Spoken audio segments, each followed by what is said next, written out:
And this creates problems because that bounces the problems down to the county levels, and the counties take over the administration. With 67 counties, we have 67 different procedures. And the one that Lee County had was the most difficult. It required that anyone practicing hypnosis have a certification letter from a physician admitting and accepting full liability for everything that the hypnotherapist did. And so we've been fighting that in court for the last year, and as of March, we managed to emerge victorious. Testing. Practicing in Fort Myers and trying to start, launch, and build a new practice. Now this has a certain amount of perils involved with it. When you start a new practice, the government, in conceding our position, managed to cause us to miss being listed in the telephone book. So if you're going to get into a practice, for God's sake, get in the telephone book. Time it somehow so that you get a disastrous thing to miss the telephone book. As a result, we tried the use of radio advertising. Radio is semi-effective, depending on the station you get to and the station that you're using. But remember, radio is primarily listened to in automobiles. And so in automobiles, when they're giving out your name, well, this is Southwest Florida Institute for Hypnosis is presenting blah, blah, blah, and so forth and so on, they don't have the ability often to take down and write down a telephone number. So they go home and they remember that, well, hey, I remember this thing about hypnosis.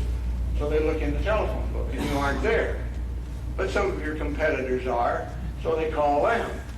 And Catherine Batista, who's one of my friends down there, told me after I'd started, she says, I'm getting calls, I don't know where they're coming from, but people are calling me all over the place. Well, I had a radio program going, so we stopped the radio program. But there are many, many other things that are problems there. Trial and error is what you go through, and I felt you need to have a goal when you start, something that you want to achieve, some sort of a target.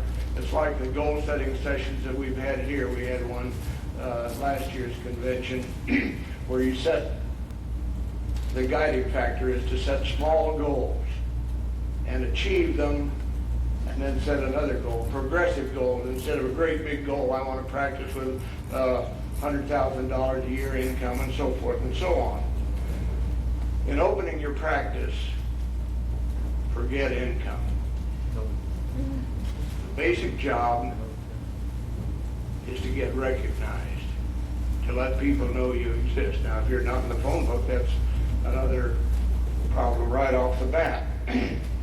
But in order to practice, the first thing you want to do is to get yourself qualified.